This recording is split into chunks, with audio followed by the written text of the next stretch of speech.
Okay, the next flow we're going to look at is probably going to be your second highest revenue generating flow, and also again the flow that has the second most amount of contacts or people going through it, and that's the abandoned checkout flow. And you'll probably notice maybe 70% of people, 60-70% of people actually abandon the checkout.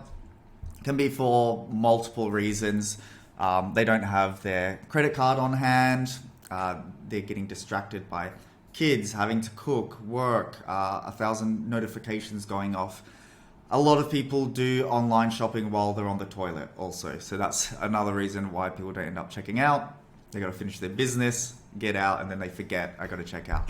Or they start shopping on their phone and then they actually end up completing checkout on the desktop. So it's always good to remind them. These people are very bottom of funnel. I want to talk quickly about the customer journey of somebody who's abandoned checkout. Someone who's abandoned checkout is, they've probably seen your ad a few times and then they've gone, okay, I'm going to go to the website. They may have visited your website a few times before even getting to this abandoned checkout point. While they're on your website, they look at your homepage, they go to the collection page, they look at a few products, they're trying to decide which product they want that suits their needs. They're looking at different products, different prices, they're reading reviews. Then they're also probably comparing your brand and products to another brand. They finally decide, okay, I want to buy from this brand. They add some products to their cart and then they reach the checkout and then they disappear. They don't end up checking out.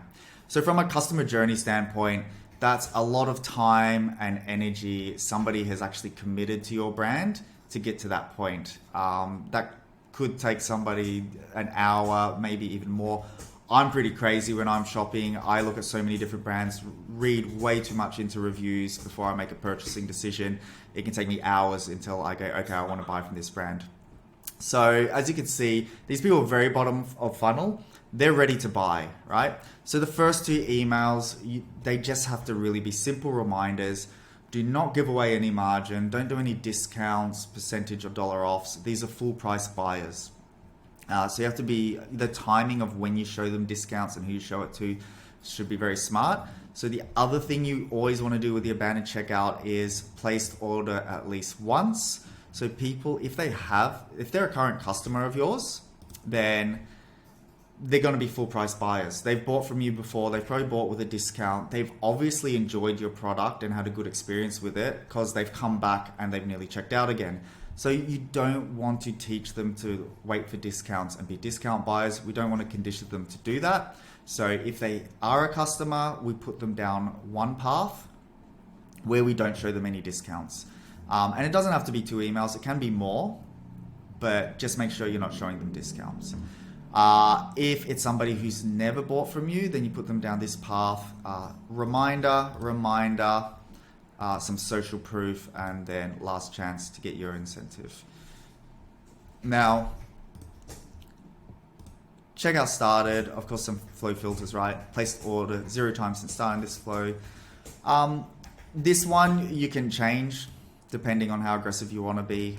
Typically, we just make sure, we don't want them receiving an abandoned checkout if they keep abandoning the checkout every couple of days. So we make sure that they haven't been in the flow in the last 14 days.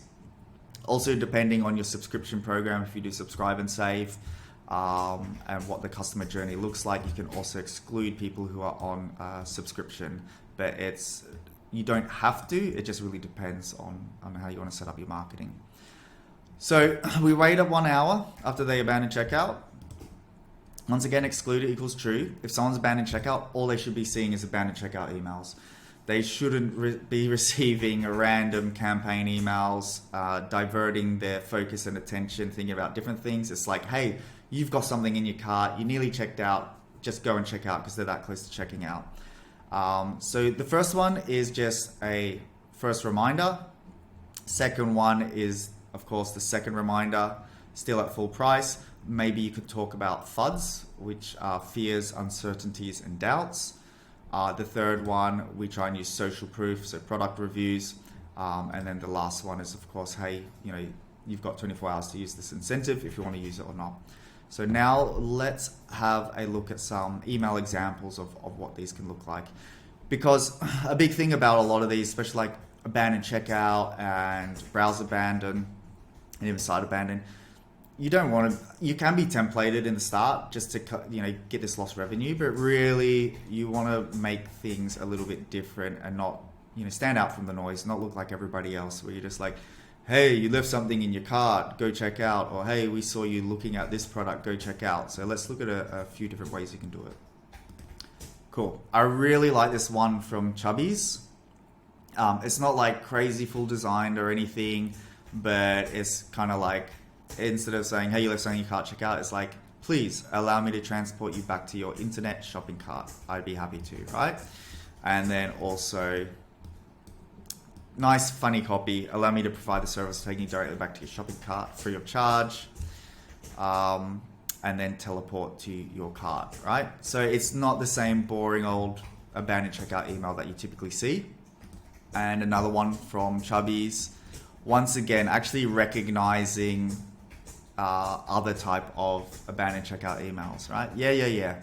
This is one of those automated emails that sometimes start with things like, hey, first name, did you forget something in your shopping cart?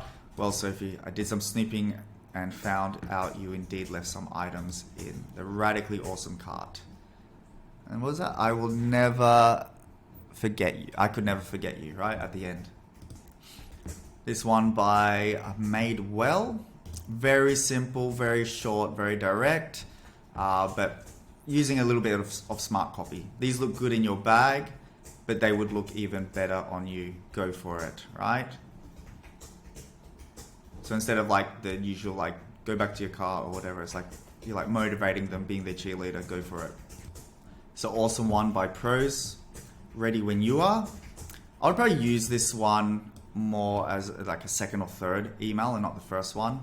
I still think the first two should just be like, here, this is what you're about to get and you're so close to getting, here's the button to go back and do it.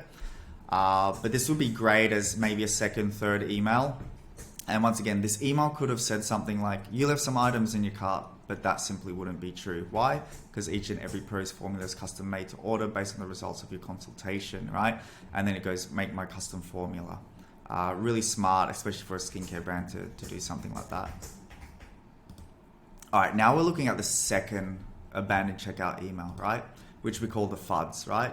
Address the FUDs. You can highlight guarantees, brand benefits, all that sort of stuff. But really we like to focus on any sort of buying objections. So we're trying to handle objections, but we're just talking about fears, uncertainties, and doubts, right? Here's one from Dollar Shave Club, right? So this is kind of like more of a guarantee, and just making sure that they're overcoming these types of objections. First box arrives, so it arrives pretty quickly. It's free shipping, 100% satisfaction, get a razor every month. So that's pretty cool. Go through it, we deliver amazing razors, no membership fee, no nonsense, and we're happy to refund your order, right? So squashing any sort of objections that people may have or any concerns that they may have. What I love is this whiskey loot one, right? So really, really funny. Still thinking about it. You couldn't decide. Here's some of the great benefits of it. Here's some funny things you can do, like try new whiskies every month, put together an array of miniature bottles and fight, drink them while winning at poker, buy 3,000 bottles and make a whiskey bath. So really cool stuff here. And then of course, so addressing some frequently asked questions, right?